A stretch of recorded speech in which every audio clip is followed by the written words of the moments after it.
पाठ संख्या 2 लाख की चूड़ियों के तीसरे भाग का अध्ययन करेंगे। लेखक जब भी मामा के यहाँ जाता तो बदलू के पास जरूर जाता।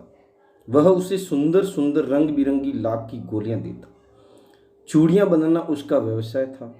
उसकी बनाई चूड़ियों की मांग बहुत थी। बदलू को किसी बात से चिढ़ थी तो वह थी कांच की चूड़ियों से। यदि किसी स्त्री के हाथों में उसे कांच की चूड़ियां दिख जाती तो वह अंदर ही अंदर कुड़ उड़ता, यानी अंदर ही अंदर बहुत परेशान होता। बदलू उसकी अच्छी खातिर करता था, यानी लेखक की बहुत अच्छी खातिर करता था। वह उसे जब गाय दूध देती थी तो उसे मलाई बचा कर रखता था, मलाई खिलाता था। आम की फसल में रोज आम खिलाता था। लेखक प्राय हर गर्मी की छुट्टियों में मामा के यहाँ जाता, लेकिन पिताजी की बदली दूर के शहर में होने के कारण वह मामा के यहाँ न जा सका था। लंबे समय पश्चात बदलू से मिलना होता था। बदलू लेखक को सुंदर सुंदर लाख की गोलियां बनाता था, इसलिए वह उसे पसंद करता था। चूड़ियां बनाना उसका पैतृक व्यवसाय था, यानी पूर्वजों से उसने यह सीखा था। उसकी बनाई हुई चूड़ियों की मांग बहुत थी, पूरे क्षेत्र में उसकी मांग थी। लेकिन आधुनिकीकरण के कारण, मशीनी युग आने के कारण धीरे धीरे उसका व्यवसाय समाप्त हो जाता है, कमजोर हो जाता है। वह किसी स्त्री के हाथों में कांच की चूड़ियां देखता है तो अंदर ही अंदर बहुत परेशान होता है। वह लेखक के लिए गाय जब दूध देती है तो मलाई बचा कर रखता है, आम की फसल में आम खिलाता था।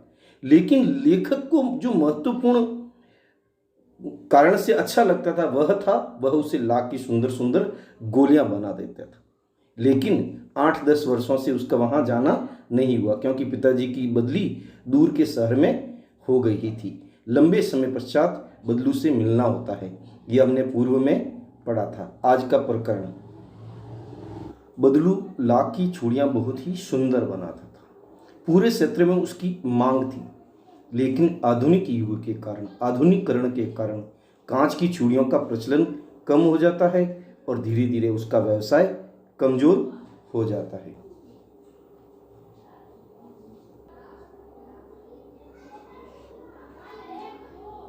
लेखक जब बहुत लंबे समय बाद मिलने जाता है तो बदलू उसे पहचान नहीं पाता है। कुछ देर शांति रहती है।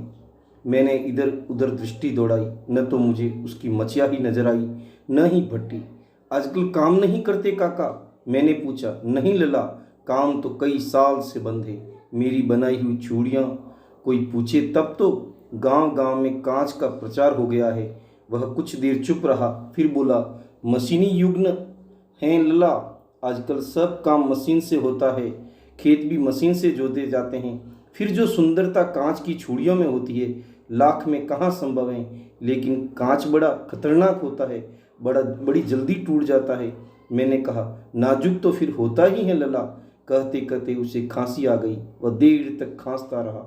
मुझे लगा उसे दमा है। अवस्था के साथ साथ उसका शरीर ढल चुका था। उसके हाथों पर और माथे पर नसें उभर आई थी। जब लेखक मिलने जाता है काफी समय बाद में, तो दोनों के बीच बातचीत होती है। कुछ देर एक प्रकार से शांति रही। मैंने इधर उधर दृष्टि दौड़ाई, न मुझे उसकी मछिया नजर आई, न ही भट्टी। आजकल काम नहीं करते काका? मैंने पूछा। नहीं लला, काम तो कई सालों से बंद है। मेरी बनाई हुई चूड़ियों कोई पूछे तब तो। गांव गांव में कांच का प्रचार हो गया है। वह कुछ देर चुप रहा, फिर बोला, मशीनी युग न है लला, आजकल सब काम मशीन से होता है। खेत भी मशीन से जोते जाते हैं। फिर जो सुंदरता कांच की चूड़ियों में होती वह लाख में कहाँ संभव। आधुनिक युग के कारण, आधुनिकीकरण के कारण, मशीनी युग आने के कारण धीरे धीरे गांव तक कांच की चूड़ियों का प्रचलन बढ़ जाता है और वह इस युग में एक प्रकार से बेरोजगार हो जाता है। उसकी जो चूड़ियों की खपत थी, मांग थी, वह कमजोर हो जाती है और उसका व्यवसाय लगभग छिन जाता है। कहीं न कहीं ये उसके मन में पीड़ा सताती है। वह कहता है, फिर जो सुंदरता कांच की चूड़ियों में होती है लाख में कहाँ संभव। लेकिन कांच बड़ा खतरनाक होता है, बड़ी जल्दी टूट जाता है। मैंने कहा, नाजुक तो फिर होता ही है लल्ला। कहते कहते उसे खांसी आ गई। वह देर तक खांसता रहा। मुझे लगा उसे दमा है अवस्था के साथ साथ उसका शरीर ढल चुका था। उसके हाथों पर और माथे पर नसें उभर आई थी, यानी वृद्धावस्था के कारण उसका शरीर भी कमज़ोर हो चुका था, उसे शायद दमा भी हो चुका था। इस प्रकार वह शरीर से जरूर कमज़ोर हुआ था, लेकिन आज भी उसका मन मजबूत था और उसने अपने जीवन में हार नहीं मानी थी। जाने कैसे उसने मेरी शंका भांप ली और बोला, दमा नहीं है मुझे, फसली खांसियाँ हैं, यही 2 महीने में से आ रही है, 10-15 दिन में ठीक हो जाएगी। मैं चुप रहा, मुझे लगा उसके अंदर कोई बहुत बड़ी व्यथा छिपी है। मैं देर तक सोचता रहा, इस मशीनी युग ने कितने हाथ काट दिए। कुछ देर फिर शांति रही जो मुझे अच्छी नहीं लगी। न जाने उसने मेरी शंका को कैसे भांप लिया। मैंने सोचा दमा है उसको, लेकिन उसने कहा कि मुझे 2 महीने से खांसी आ रही है, अभी ठीक हो जाएगी। मैं चुप रहा, मुझे अंदर ही अंदर उसके कोई व्यथा छिपी मिली, उसे व्यथा लगी। मैं देर तक सोचता रहा, इसी मशीनी युग ने कितने अच्छे हाथ काट दिए। आज मशीनी युग आने के कारण, हाँ, विज्ञान की तकनीक बड़ी है, लेकिन जो पहले सब लोगों को रोजगार मिलता था, आज मशीनी युग के कारण जो काम 100 व्यक्ति कर सकते हैं, वह एक मशीन 2 आदमी 5 आदमी मशीन के माध्यम से कर सकते हैं। इस प्रकार देश भर में बेरोजगारी फैल जाती है। तो यह कहीं न कहीं एक मशीनी युग के कारण एक पीड़ा भी है। विज्ञान बढ़ भी रहा है, साथ साथ में इससे बेरोजगारी भी बढ़ती है। यह व्यथा उसके मन के अंदर छिपी थी। आम की फसल अब कैसी है काका? कुछ देर पश्चात मैंने बात का विषय बदलते हुए पूछा। अच्छी हैं लल्ला, बहुत अच्छी हैं, उसने लहक कर उत्तर दिया और अंदर अपनी बेटी को आवाज दी, अरे रज्जो, लल्ला के लिए आम तो ले आ। फिर मेरी और मुखातिब होकर बोला, माफ़ करना लल्ला, तुम्हें आम खिलाना भूल गया था। नहीं नहीं काका, आम तो इस साल बहुत खाए। वाह वाह, बिना आम खिलाए कैसे जाने दूंगा तुमको। यानी जब उसकी व्यथा और पीड़ा को लेखक ने समझा तो उसका विषय बदला। कभी इस विषय से बाहर आना चाहिए और आम के बारे में बात की, भी आम की फसल वगैरह कैसे हुई। तो वह कहता, आम की फसल तो आम खिलाना तो तुझे भूल ही गया। और वह अपनी बेटी रज्जो को आवाज़ देता है और वह उनके लिए आम लेकर आती है कि बिना आम खिलाए तुम्हें कैसे जाने दूँ। मैं चुप हो गया। मुझे वे दिन याद हुआ जब वह मेरे लिए मलाई बचा कर रखता था। गाय तो अच्छी है ना काका? मैंने पूछा। गाय कहाँ है लल्ला, 2 साल हुए बेच दी, कहाँ से खिलाता। इतने में रज्जो, उसकी बेटी, अंदर से एक डलिया में ढेर सारे आम ले आई। ये तो बहुत हैं काका, इतने कहाँ खाऊं पाऊंगा। मैंने कहा, वाह वाह, हंस पड़ा, शहरी ठहरे ना, मैं तुम्हारी उम्र का था तो इसके चौगने आम एक वक्त में खा जाता। आप लोगों की बात और है, मैंने उत्तर दिया। अच्छा बेटी, लल्ला को 4-5 आम छांट कर दो, सिंदूरी वाले दिना। देखो लल्ला कैसे हैं, इसी साल यह पेड़ तैयार हुआ है। मैं चुप हो गया। मुझे वे दिन याद हो आए जब वह मेरे लिए मलाई बचा कर रखता था। गाय तो अच्छी है ना काका? मैंने पूछा। गाय कहाँ है लल्ला, 2 साल हुए बेच दी, कहाँ से खिलाता। यानी बेरोजगारी के कारण बदलू का सब व्यवसाय छिन जाता है, यहाँ तक कि गाय को खिलाने के लिए दाना भी नहीं रहता है। वह अपना जीवन बहुत मुश्किल से चलाता, अपना भरण पोषण बहुत मुश्किल से कर पाता है। इतने में रज्जो, उसकी बेटी, अंदर से एक डलिया में ढेर सारे आम ले आई। ये तो बहुत हैं काका, इतने कहाँ खा पाऊँगा। तो वह उससे आग्रह करके आम खिलाता है और बेटी उसको 4-5 सिंदूरी आम देती हैं और वह कहता है, यह पेड़ इसी साल तैयार हुआ है। इस प्रकार लेखक बदलू के मन की व्यथा और पीड़ा को जान पाता है। आज मैं आधुनिकीकरण के कारण, मशीनी युग के कारण उसका व्यवसाय छिन गया, यहाँ तक कि उसका घर चलाना भी मुश्किल हो जाता है। लेकिन वह अपने सिद्धांतों पर, अपनी नीतियों पर, अपनी बात पर अड़िग रहता है। अर्थात लाख की चूड़ियों के बारे में उसकी राय आज भी नहीं बदली है। रज्जो ने 4-5 आम अंजुली में लेकर मेरी ओर बढ़ा दिए। आम लेने के लिए मैंने हाथ बढ़ाया तो मेरी निगाह यानी एक दृष्टि एक क्षण के लिए उसके हाथों पर ठिठक गई। गोरी गोरी कलाइयों पर लाख की चूड़ियाँ बहुत फब रही थी।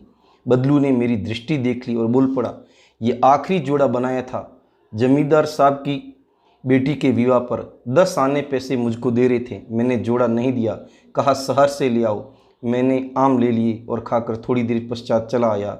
मुझे प्रसन्नता हुई कि बदलू ने हार कर भी हार नहीं मानी। उसका व्यक्तित्व कांच की चूड़ियों जैसा न था, कि आसानी से टूट जाए। रज्जो ने 4-5 आम अंजुली में लेकर मेरी ओर बढ़ा दिए। आम लेने के लिए मैंने हाथ बढ़ाया तो मेरी निगाह, मेरी दृष्टि एक क्षण के लिए उसके हाथों पर ठिठक गई, यानी रुक गई। गोरी गोरी कलाइयों पर लाख की चूड़ियां बहुत ही सुंदर और फब रही थी। बदलू ने मेरी ओर दृष्टि देख ली और बोल पड़ा, ये आखिरी जोड़ा मैंने बनाया था जमींदार साहब की बेटी के विवाह पर। तो बदलू का नियम था, शादी विवाह के उत्सव पर वो विशेष मांग करता था। तो उसने 10 आने पैसे से अधिक मांगा था, और जबकि जमींदार साहब 10 आने पैसे मुझको दे रहे थे। मैंने जोड़ा नहीं दिया। नहीं, उसकी मांग थी। वह सामान्य दिनों में फ्री में भी दे देता था, बहुत कम दाम में दे देता था, लेकिन शादी विवाह उत्सव के समय वह विशेष मांग रखता था। तो जमींदार साहब को भी उसने जोड़ा नहीं दिया, उसने अपने घर पर रखना स्वीकार कर दिया। कहा शहर से ले आओ। मैंने आम लिए और खाकर थोड़ी देर पश्चात चला आया। मुझे प्रसन्नता हुई कि बदलू ने हार कर भी हार नहीं मानी। हाँ, विषम परिस्थितियां जीवन में आती हैं, चुनौतियां जीवन में आती हैं, लेकिन व्यक्ति अपने दृढ़ निश्चय पर अपने को अडिग रखता है तो निश्चित उसकी जीत होती है। उसका व्यक्तित्व कांच की जूड़ियों जैसा ना था कि आसानी से टूट जाए। नाजुक कोमल मुखातिब देखकर बातचीत करना। डलिया बांस का बना एक छोटा पात्र। फबना यानी सजना। निगाह दृष्टि। व्यथा पीड़ा या कष्ट। बखत समय। तो कौन थी? रज्जो बदलू की बेटी थी। रज्जो ने कौन सी लाख की चूड़ियां पहन रखी थी जिन्हें बदलू ने जमींदार साहब की बेटी के विवाह के लिए बनाया था? वे चूड़ियां पहन रखी थी। बदलू ने जमींदार साहब को चूड़ियां क्यों नहीं दी? क्योंकि वे सिर्फ 10 आने दे रहे थे, जो उसे मेहनताना बहुत कम लगा। वह विशेष अवसरों पर उसके परिवार को लोग मान सम्मान रखते थे, उसकी पत्नी को, परिवार को कपड़े देते थे और उसके लिए एक प्रकार से भरण पोषण का अवसर, विशेष अवसर होते थे जो उसे नहीं मिल रहा था। इसके कारण बदलू ने जमींदार साहब को चूड़ियां नहीं दी। बदलू को गाय क्यों बेचनी पड़ी? बदलू का लाख की चूड़ियां बनाने का व्यवसाय बंद हो जाता है, गाय का पालन पोषण करना कठिन हो जाता है, इसलिए गाय को बेचना पड़ा। गृह कार्य। मशीनी युग ने कितने हाथ काट दिए? इस पंक्ति में लेखक ने किस व्यथा की ओर संकेत किया है? प्रश्न 2, बदलू के मन में ऐसी कौन सी व्यथा थी जो लेखक से छिपी न रह सकी? प्रश्न 3, मशीनी युग से बदलू के जीवन में क्या बदलाव आए? बोध प्रश्न तथा गृह कार्य के प्रश्न उत्तर पुस्तिका में करने हैं।